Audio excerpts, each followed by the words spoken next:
আমাদের প্রধানমন্ত্রী কাফের, আমাদের স্বরাষ্ট্রমন্ত্রী কাফের, হিজবুত তাওহীদের ফতোয়া অনুযায়ী বাংলাদেশের প্রশাসনের সব লোক কাফের।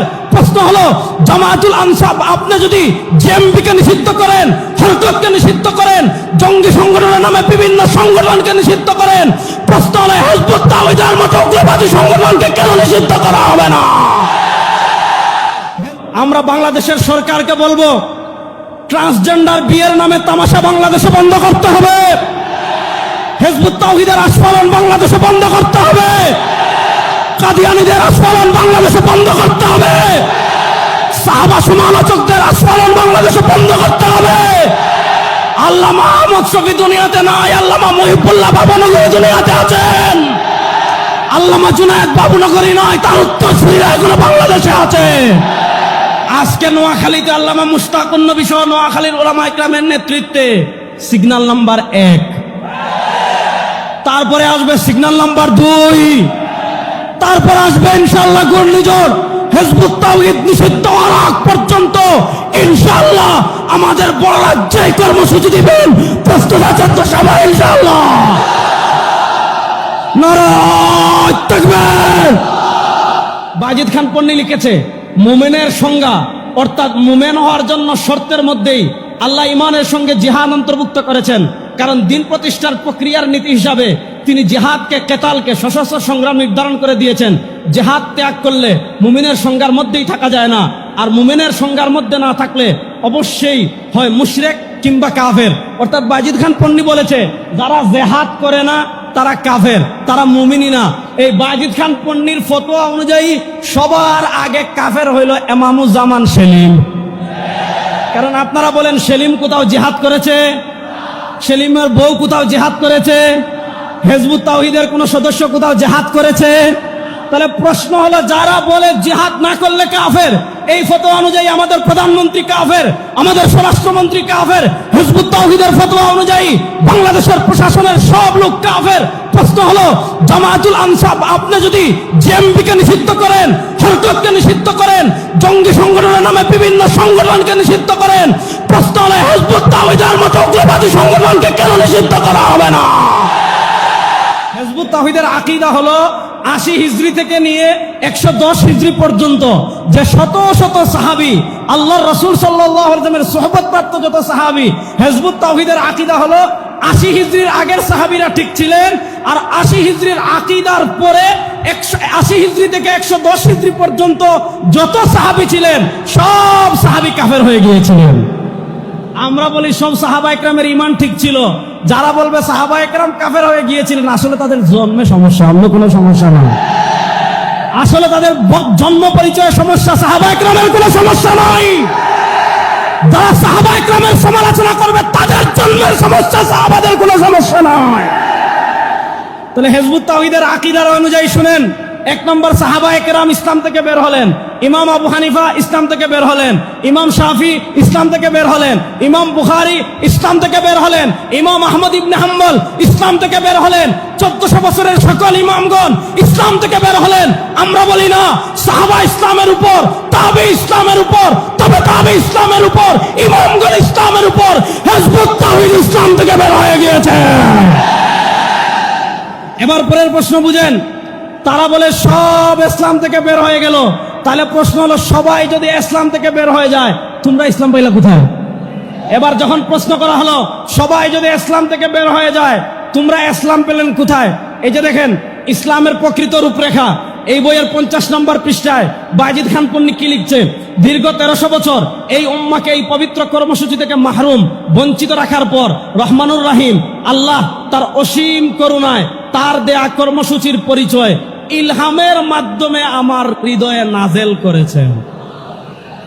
আচ্ছা, তাহলে উনি বলল 1400 বছর পর আল্লাহ তাআলা ইলহামের মাধ্যমে ওই ইসলাম তার অন্তরে নাজিল করেছেন।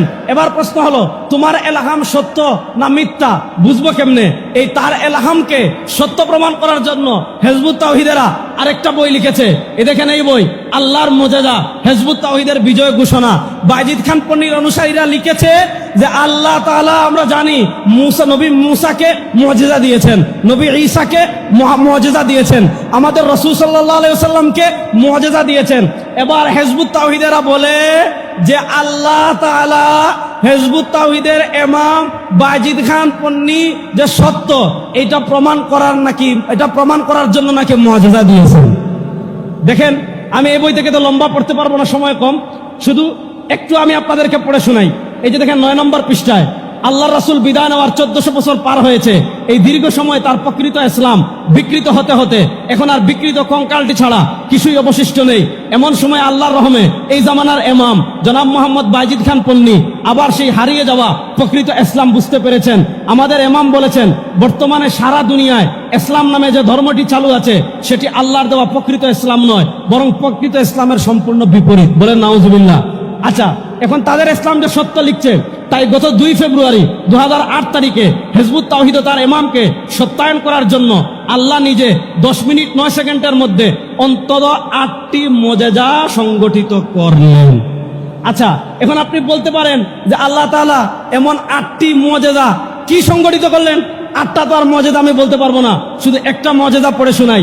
মুআজিজা নাম্বার 1, হিজবুত তাওহীদের ইমাম মোহাম্মদ বাজিদ খান পন্নী আমাদের যাত্রাবাড়ির একটা বিল্ডিং এর উপর বক্তৃতা দিচ্ছিলেন। তিনি 8 মিনিট বক্তৃতা দিয়েছেন, 14 মিনিট না কত মিনিট বক্তৃতা দিয়েছেন।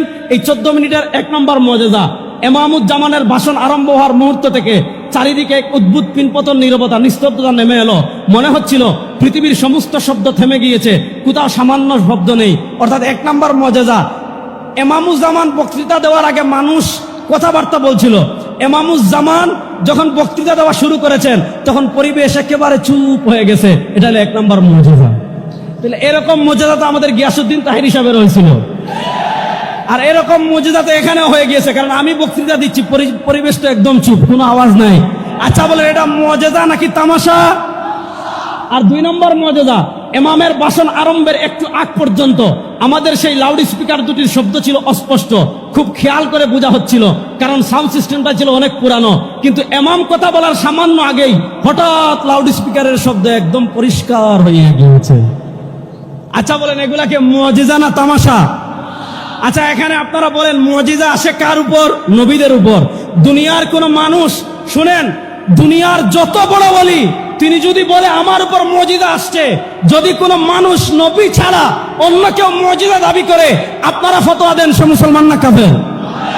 জোরে বলেন, সে মুসলমান না কাফের? তাহলে এবার বলেন যে হিজবুত তাওহীদ বলল আল্লাহর পক্ষ থেকে মুআজিজা আসছে, নবী ছাড়া যাদের উপর মুআজিজা আছে এরা মুসলমান থাকতে পারে না, ইসলামের সীমায় থাকতে পারে না।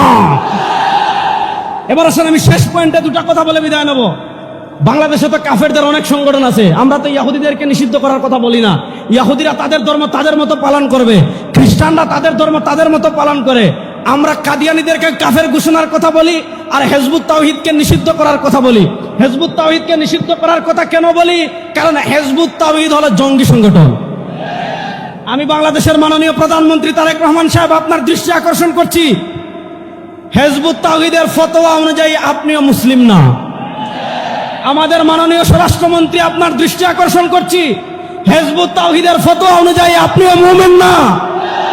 আমাদের এমপি সাহেব এখানে বসে আছেন, কোথায় আসছিলেন আমি শুনেছিলাম, হিজবুত তাওহীদের ফতোয়া অনুযায়ী উনিও মুসলিম না। আমাদের নোয়াখালীর ডিসি তিনিও মুসলিম না। হিজবুত তাওহীদের ফতোয়া অনুযায়ী বাংলাদেশের আইন শৃঙ্খলা বাহিনীর কেউ মুসলিম না, সবাই কাফের। বলবেন হুজুর এটা কেন বললেন? এই যে দেখেন, এই বইয়ের নাম ইসলামের প্রকৃত সালা। ইসলামের প্রকৃত সালা, এই বই থেকে আমি একটা বক্তব্য পড়ে শোনাই। এই বইয়ের 16 নম্বর পৃষ্ঠায় বাজিদ খান পন্নী লিখেছে, মুমিনের সংজ্ঞা, অর্থাৎ মুমিন হওয়ার জন্য শর্তের মধ্যেই আল্লাহ ইমানের সঙ্গে জিহাদ অন্তর্ভুক্ত করেছেন। কারণ দিন প্রতিষ্ঠার প্রক্রিয়ার নীতি হিসাবে তিনি জিহাদকে, কেতালকে, সশস্ত্র সংগ্রাম নির্ধারণ করে দিয়েছেন।